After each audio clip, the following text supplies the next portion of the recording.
Hey everyone, Paul here. I'm going to be doing a series of regular stories about my life and my career in the entertainment industry.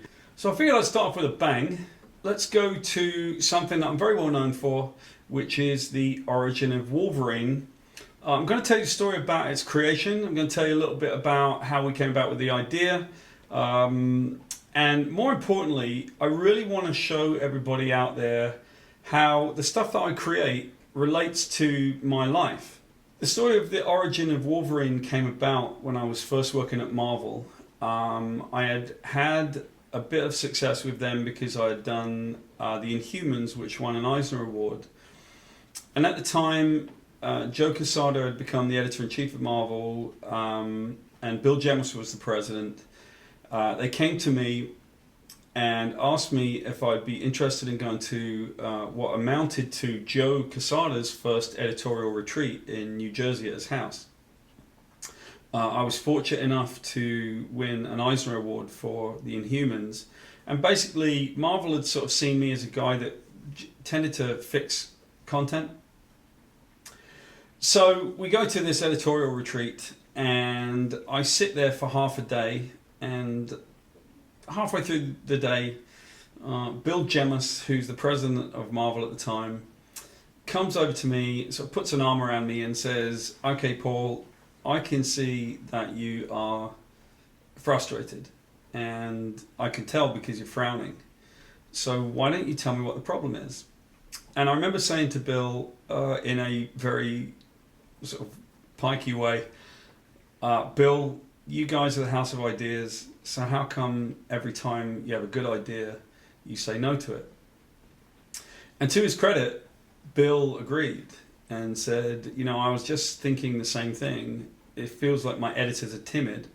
But it's understandable because the editors weren't used to having a genuine creative summit in those days. They were actually just used to being told off, because Marvel had been through bankruptcy and they just beginning to emerge at the time. So Bill asked me, what do you have in mind? And I said, the one thing that amazes me about the comic book industry, Bill, is that, frankly, every time that a good idea happens, so at the time you could have looked at, say, Grant Morrison's Arkham Asylum book.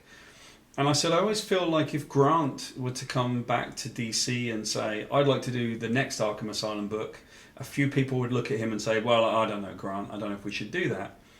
It's almost like there was this aversion at the time to good ideas, and that is how Marvel had found itself in bankruptcy and the comic industry was really struggling. There were plenty of other reasons, but that seemed like a big reason. There wasn't an audacity in the creation of the content. So Bill said, what do you have in mind? And I said, you guys always say why you can't do a story. And the fact is, I never believe those answers. Why would you not do something like, say, the origin of Wolverine? Why don't you just tell his origin? Because at this point, it's been 35 years of Wolverine sort of wandering around, scratching his head, doesn't know where he came from. So the sequence of events went like this, that Bill and I were sort of chewing on a hamburger at the time, and we wandered over to Joe Quesada and said, Bill, kind of confronted Joe a little bit and said, "Joe, why can't we do books that, really are great editorially? Why are we driven by marketing?" And I'll never forget Bill Jenkins. I'll give him super credit for one thing. Bill was the guy who said to the editors, marketing is no longer going to tell you what you're going to sell. You're going to make great books, and you're going to tell marketing what you want them to sell, and the marketing department will sell those books. Bottom line, Bill pitched the origin of Wolverine to Joe, and Joe's immediate reaction was, "We can't do that." And I remember Bill saying to him, "Why?" And Joe, to his credit, said, "You know what? I don't know why." Perhaps if you just gave small elements of the origin of Wolverine, it would raise a lot of questions. In other words, if you answered, where did he come from? What was his real name?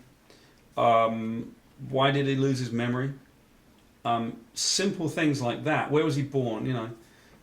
at that point, you would have something that would answer 3 questions, but would raise hundreds more questions. So the editors kind of bought in that day and said, you know what, let's consider it. After that, obviously, the project took life, and we began to get to work, and we had looked at different pitches, different ways of doing it, but in the end, we settled on the story that shows up in the origin of Wolverine. What I wanted to talk about is what that story is and where some of it comes from. The creation of the story, as with anything, is long and difficult and convoluted, but a large portion of the story revolves around my personal life, as it does with much of the stuff that I write. And that's kind of what I wanted to talk to you about today. The fact is that when I was young, I was 5 years old when my father left, and my mum and dad, decided they couldn't carry on. And when my dad left, he went to live a few hundred miles away, and my brother and I basically, that was the end of that. Most people assume, obviously, that I've been quite successful in my career in America, and I have. But the assumption would then be that I've been quite successful and I come from some place of opportunity. The fact is that when my mum left my dad and moved away, and we went to live on a farm, we lived in a house that generally had no electricity. We weren't just poor, we were dirt poor. So a huge element of the first issue of The Origin of Wolverine, and in fact the title of the book is called The Hill. And the hill is really the place where I grew up, looking at a farmer's house on top of a hill. So in the book Wolverine Origin, it begins with a view of a farm being built on a hill. And that was it. That was me looking up a hill, watching the lights blaze. In the book we call it the Howlett Estate, but to me it was this farmhouse. It's called Parsonage Farm. It's in England, it's in Kent. And we lived at the very bottom of the hill, which were these really old Victorian cottages. Now, that cottage that we lived in was incredibly haunted, which is another thing you either believe or you don't, but if you've grown up in a place like that, you know. I mean, it was right there. But that's by the by. We would play and do our thing, but frankly I was kind of a lonely kid because my mum was busy doing her thing. She's a very different kind of person. My brother would go off, play with his friends. I'd be by myself. I'd wander around the farm. That's for a different story because I have written about this in Hellblazer. I've written about it in all kinds of other books, and specifically a very special story to me about myself and Stan Lee, but that's for later. In Wolverine Origin, the kid at the bottom of the hill is called Dog, like I said. He is struggling to understand how to relate to the kids at the top of the hill. They play together, but as Rose, the main character, says, at the end of the day, they would go their separate ways, and poor old Dog would always go down to the bottom of the hill, and the other kids would go to the top of the hill, to the warmth and the relative safety of the farmhouse. A character in the book that was very much based on somebody in my life is the character of the Old Man. So Old Man Howlett is an ugly human being that would say things like, children should be seen and not heard, children should speak when they're spoken to. And that was something that my brother and I had to deal with. We dealt with some pretty difficult emotional and physical abuse, not at the hands of my mum, but there was a relative of ours who was cruel beyond belief. And so many of the things that I heard, and the hypocrisy and the violent behavior towards my brother and I, is actually manifested in Old Man Howlett, who is a miserable old buzzard. And in a way, the origin of Wolverine was very much a retelling of of my origin as a child.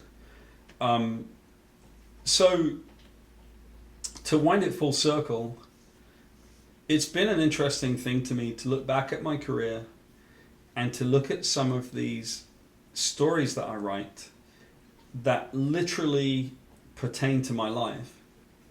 What I'm going to do is go through some of the comics, especially, but video games, animation, film projects, all the things that I've done in my career, and show all of you how these things are created, sometimes based upon elements of our lives, because as creators, I believe that we write about ourselves for our audience. So that's been the origin of Wolverine. There's plenty more to come.